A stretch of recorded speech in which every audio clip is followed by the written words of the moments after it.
జాతీయవాద జర్నలిజానికి అసలైన వేదిక నేషనలిస్ట్ హబ్ ని సబ్స్క్రైబ్ చేసుకోండి. నోటిఫికేషన్స్ కోసం బెల్ ఐకాన్ పై క్లిక్ చేయండి. సార్, బీయింగ్ అన్ అడ్వకేట్ లేదా ఆర్థిక రంగానికి సంబంధించి మనం మాట్లాడాలంటే 2014కి ముందు ఆ తర్వాత అంటే కనుక సరే ఈ 10 ఏళ్ల పరిపాలన గురించి మీరు కొన్ని ఎగ్జాంపుల్స్ కూడా చెప్పారు కాబట్టి 2014కి ముందు ఆ తర్వాత అంటే మీ అబ్జర్వేషన్స్లో అంటే అప్పుడు అసలు డిసిప్లినే లేదా, అప్పుడు సిస్టమ్ సరిగ్గా లేదా, లేకపోతే ఇప్పుడు మనం సిస్టమ్ ఇప్పుడు ఈరోజు సరిగ్గా చేసుకుంటున్నామా, ఎంత మేర వ్యత్యాసం ఉంది అప్పటికి ఇప్పటికి? అంటే నేను ఒక చిన్న ఎగ్జాంపుల్ చెప్తానండి. మహారాష్ట్రలో ఒక పవర్ ప్లాంట్ పెట్టడానికి ఒక ప్రముఖంగా ఇండస్ట్రియలిస్ట్ అంటే వాళ్ళు చెప్పింది నాకు, ఈ అకౌంట్ నేను పర్సనల్ ఓకే ఒక ల్యాండ్ తీసుకున్నారు. ఆ ల్యాండ్లో ఒక 1/2 ఎకర్ ఎంతో ఫారెస్ట్ ల్యాండ్, దానికోసం అప్రూవల్ కోసం వెళ్ళారు, అంతే. అది వీళ్ళది ఇది 50 కోట్లు ఖర్చు పెట్టిన తర్వాత జరిగినటువంటి పరిస్థితి, వాళ్ళు దాన్ని మూసేసుకోవచ్చు. ఇంకో విషయం ఖచ్చితంగా తెలిసి ఏంటంటే ఒకసారి ఒక గ్యాస్ పైప్ లైన్ వేయడం 125 కిలోమీటర్స్. 125 కిలోమీటర్స్లో మధ్యలో ఎన్ని మున్సిపాలిటీలు వస్తాయి, పంచాయతీలు వస్తాయి, రైల్వే ట్రాక్స్ వస్తాయి, అండర్ బ్రిడ్జ్లు వస్తాయి, ఓవర్ బ్రిడ్జ్లు వస్తాయి. ఈ పైప్ లైన్ వాటి నుంచి వెళ్ళాలి కదా. అంటే ఎంతమంది దగ్గర నుంచి పర్మిషన్ ఆ పైప్ లైన్ వేసి, ప్రైవేట్ పైప్ లైన్ వాళ్ళు తీసుకోవాలి కదా. వాళ్ళు తీసుకోదంట, దాంట్లో 1 కిలోమీటర్ ఎంతో ఫారెస్ట్ ల్యాండ్ ఉంది, అయిపోయింది. అది రానందువల్ల ఇండియాలో one of the most technological advance steel plant అనేది నష్టాల్లోకి పోయే పరిస్థితి వచ్చింది. వైజాగ్ కాదులేండి, మంది మోస్ట్ అడ్వాన్స్డ్ కాదు అని చెప్పేది లేటెస్ట్గా ఈ మధ్య వచ్చింది. ఇది జరిగింది. ఇది ఎప్పుడు జరిగింది? యూపీఏ ప్రభుత్వంలో జరిగింది. మొదట జయంతి గారి ట్యాక్స్ ఉండింది, తర్వాత మన జయరాం రమేష్ గారు వచ్చారు, వీళ్ళందరూ ఎన్విరాన్మెంట్ని బాగా చేస్తారు. ఆ తర్వాత ప్రకాష్ జావ్డేకర్ గారు వచ్చారు. ప్రకాష్ జావ్డేకర్ గారు వచ్చినప్పుడు ప్రాసెస్ ప్రకారము కరెక్ట్గా ఏమైనా ఉన్నటువంటి వాటికి మొత్తం టోటల్గా డిఫరెంట్. కరెక్ట్గా అన్నీ కరెక్ట్గా ఉన్నాయనంటే ఆటోమేటిక్గా అన్నీ అప్రూవ్ అయినాయి. ఆల్మోస్ట్ బాంబేలో మనకి జనరల్గా మాట్లాడేటువంటి వాళ్ళు మొత్తం సిస్టమే మారింది. ఎన్విరాన్మెంట్ క్లియరెన్స్ అనేటటువంటిది భయపడి చచ్చేటటువంటి పరిస్థితి నుంచి మనం అన్నీ సక్రమంగా ఉండి ఏ పేపర్లు అన్నీ రబ్ చేస్తూ వాళ్ళు కరెక్ట్గా చేయలేకపోతే ఇమీడియట్గా ఫోన్ వచ్చి మీరు కరెక్ట్గా చేయటం లేదని కానీ ఇమీడియట్గా ఇన్ఫార్మ్ చేసి మీరు ఇది ఉన్నదని చెప్పేటటువంటి పరిస్థితి వచ్చింది. అది ఎందుకని వచ్చింది? పొలిటికల్ లీడర్షిప్ డిపార్ట్మెంట్కి చెప్తే చేస్తారు కదా.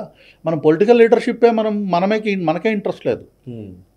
ప్రతి ఒక్క పారిశ్రామికవేత్తని మనం విలన్లాగా చూసేటటువంటి సోషలిస్ట్ మనస్తత్వం మనకి ఇంకా ఉంది కాబట్టి అది ఇంకో స్టెప్ ముందరకెళ్ళి మనం ఒక ఎన్జిఓ మనస్తత్వానికి వచ్చేసాం.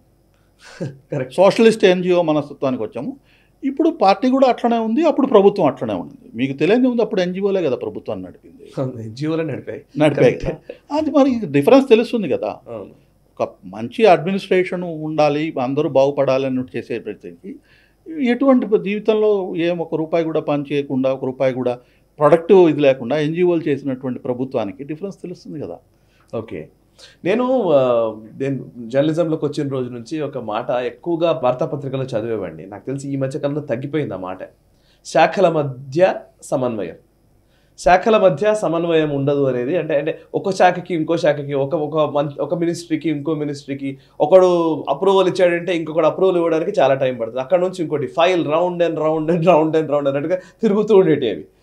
సో ఆ పరిస్థితి నుంచి ఈరోజు ఈ మధ్యకాలంలోనే వింటున్న మాట ఇంకోటి ఏంటంటే, ఈ పర్మిషన్ల కోసం అటు ఇటు పోయి ఏదో అయిపోయాల్సిన అవసరం లేదు. మీరు పర్ఫెక్ట్ ప్లాన్తో ఉంటే కనుక, బిజినెస్ ప్లాన్తో ఉంటే కనుక ఆటోమేటిక్గా పర్మిషన్స్ వస్తాయి అనే ఒక మూడ్ అయితే డెవలప్ అయింది. ఇజ్ ఇట్ కరెక్టేనా? అంతే.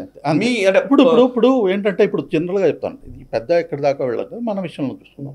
మనం మీ సబార్డినేట్ ఎవరైనా పెద్దవాళ్ళు ఉంటే వాళ్ళ దగ్గరికి అప్రూవల్కి ఏదైనా పేపర్ తీసుకుని వెళ్ళారు, ఆయన మీకు నువ్వు ఈ తప్పులు చేస్తున్నావు, ఇవి రెక్టిఫై చేసి పేపర్ తీసుకురా, నేను చేస్తాను, ఈ తప్పుల వల్ల నీకు ఈ సమస్య వస్తుంది అని చెప్పి మీకు పంపాడనుకోండి.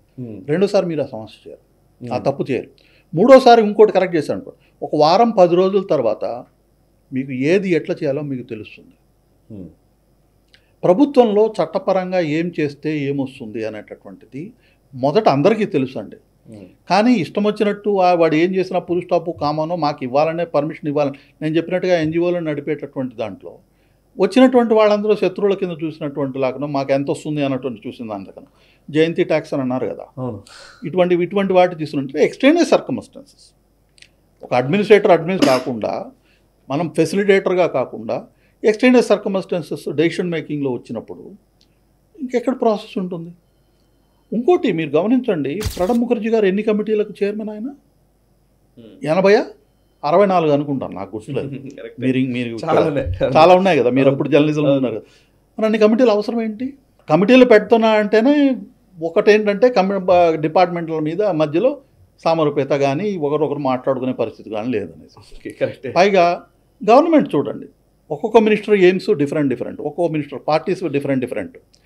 ఓవరాల్ కంట్రోల్ లేదు. అంటే పొలిటికల్గా మాట్లాడుతున్నాను కానీ స్ట్రాంగ్ ప్రైమ్ మినిస్టర్ అనేటటువంటిది ఉంటే, ఇవన్నీ జరుగుతాయి.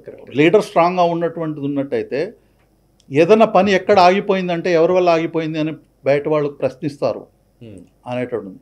పైగా నేషనల్ ఎయిమ్ ఏంటి, మన గ్రోత్ ఇది కావాలా, వెల్ఫేర్ కావాలా, ఇటువంటి నేషనల్ క్లియర్ కట్ ఎయిమ్స్ ఉన్నాయి. అప్పుడు ఎయిమ్స్ ఏంటండి? There is no objective. Correct. మన ఆర్థిక అభివృద్ధి అనేటటువంటి దాన్ని కానీ ఏం కానీ మనం మాట్లాడుతున్నప్పుడు ఇదేమిలా ఆర్థిక అభివృద్ధి అనేటటువంటి ప్రజల గురించి ఏ విధంగా ఫైనాన్స్ మినిస్టర్లు వాళ్ళు పబ్లిక్లో మాట్లాడారో మనకు తెలుసు. కాబట్టి ఏంటంటే మీకు పర్మిషన్ వచ్చినప్పుడు ఏ డిపార్ట్మెంట్లో ప్రాసెస్ వాళ్ళ ప్రకారం వచ్చిందో ఆటోమేటిక్గా అయిపోయేటటువంటి పరిస్థితి ఉంటుంది. రూల్ ప్రకారం వెళ్ళినప్పుడు మీరేమి ఢిల్లీ గోల్ఫ్ క్లబ్లోనూ కూర్చొని ఎవరిని కలిసి మాట్లాడాల్సిన అవసరం ఉండదు. అది అన్నిటికంటే పెద్ద విషయం. పైగా మీరు డిపార్ట్మెంట్ లోపలికి వెళ్ళాల్సిన అవసరం ఉండదు. మీకు గుర్తుందో లేదో, లోపలికి ఎంట్రీస్ అన్నీ ఆగిపోయినాయి. చాలా వరకు అయిపోయినాయి. అసలు అవసరం ఏంటండి? మీరు పేపర్ పంపించిన తర్వాత కలవాల్సిన అవసరం ఏముంది? ఈ పని అవుతున్న తర్వాత ఈ రోజు కూడా ఎవరైనా మరి ఇంతకుముందు చేసినటువంటి వాళ్ళు తప్పితే మాకు యాక్సెస్ లేదు అన్నటువంటి ఎవరు అంటలేదు కదా. యాక్సెస్ అవసరం లేదు మీకు. ఈ మిడిల్ మెన్ మొత్తం అవుట్ అయిపోయారనే అంటే ఢిల్లీలో దాదాపు ఈవెన్ బాంబేలో కూడా అదే అనేది, అదే మిడిల్ మెన్ అవుట్ అయిపోయారు. ఓకే సార్, అయితే ఇక నేను ఈ క్వశ్చన్ అడగకుండా నేను క్లోజ్ చేయలేను, ఎందుకంటే ప్రేక్షకులు మళ్ళీ అడుగుతూ ఉంటారు. విజయ్ మాల్యా గారు ఎక్కడో బయటకు పోయి చెక్కేసి అక్కడెక్కడో లండన్లో హ్యాపీగా ఎంజాయ్ చేస్తున్నాడు. సో రిటర్న్ తీసుకురాగలుగుతారా, లేకపోతే ఆ ఒక్కటే అడగంటారా? చట్ట ప్రకారం అయితే వాళ్ళు పంపించాలండి. వాళ్ళు పంపించాలి, తప్పనిసరిగా పంపించాలి. అందులో ఏమీ ఇది లేదు. ఇక భవిష్యత్తు అంటే తెలుస్తుంది కదా. ఇక్కడ ఇంకోటి ఏంటంటే మోడీ గారు చెప్పినట్టుగా అంతకుముందు చాలా ఇటువంటి వాళ్ళని టెర్రరిస్టులను కూడా బ్రిటిష్ వాళ్ళు పంపించలేదు మనకి. మీకు గుర్తుందో లేదో, మన రికార్డింగ్ ఉన్నింది క్యాసెట్స్ అతుండేవారు కదా, గుల్షన్ కుమార్ ఆ మర్డర్ కేసులో ఉన్నటువంటి అక్యూజ్, ఇటువంటి వాళ్ళందరినీ పంపించలేదు. కానీ ఇప్పుడు మన దేశం ఇంతకుముందు దేశం కాదు కదా. మన దేశం ఒక పవర్ ఉన్నది, మన దేశం ఒక అవసరం ఉన్నది. మనతో ఫ్రీ ట్రేడ్ అగ్రిమెంట్ చేసుకోవాలంటుంది బ్రిటన్. సో వీటన్నీ ఉన్నట్టయితే లెక్క ప్రకారం వాళ్ళు పంపించాలి. బట్ మా బ్రిటిష్ వాళ్ళ మోసపూరితమైనటువంటిది మనం చాలా ఒక 200 సంవత్సరాలు చూసాం కదా. చెప్పలేం. మన ప్రయత్నాలు అయితే గట్టిగానే ఉన్నాయా? అది ఏదో లేటప్ అయినట్టు నాకు తెలిసి అయితే ఎక్కడా లేదండి. నాకు తెలిసి అయితే ఎక్కడా లేదు.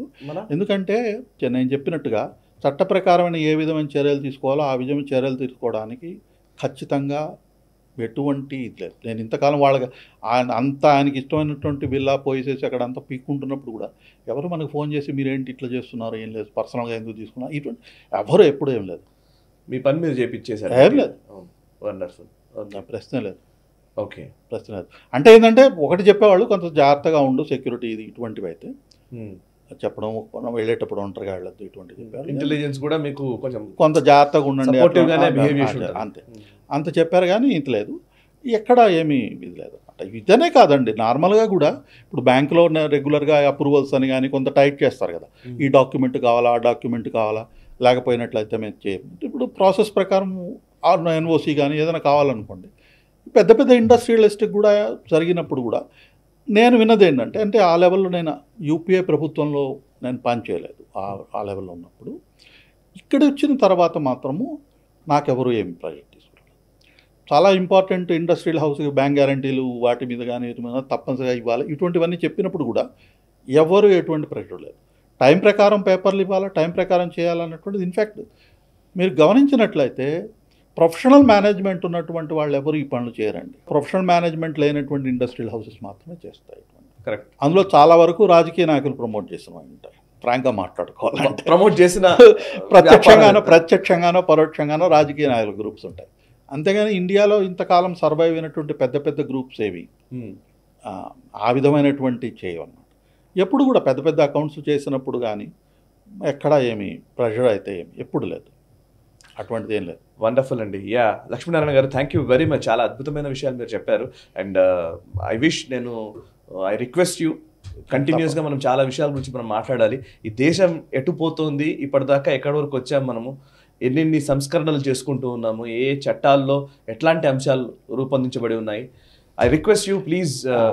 అంటే ఇక్కడ ఒక చిన్న విషయం చెప్పుకోవాలి. శివాజీ మహారాజ్ గారికి పట్టాభిషేకం చేసేటప్పుడు ఇది కలియుగం ఇది చేస్తుంటే విష్ణు దీని ప్రకారంగా రామరాజ్యం వచ్చినప్పుడు కలియుగం అంతమైపోతున్నాడు. రామరాజ్యం వచ్చింది కదా, మరి ఇంకేం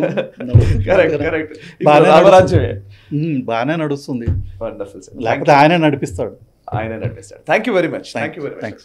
ఈ వీడియో మీకు నచ్చినట్టయితే లైక్ చేయండి, 10 మందికి షేర్ చేయండి. అలాగే కామెంట్ల రూపంలో మీ అభిప్రాయాలను మాతో పంచుకోండి. Nationalist hub group of channels ను సబ్స్క్రైబ్ చేసుకుని తెలుగునాట జాతీయవాద జర్నలిజాన్ని ప్రోత్సహించండి. ఈ వీడియో కింద ఉన్న బెల్ ఐకాన్ పై క్లిక్ చేయడం మర్చిపోవద్దు.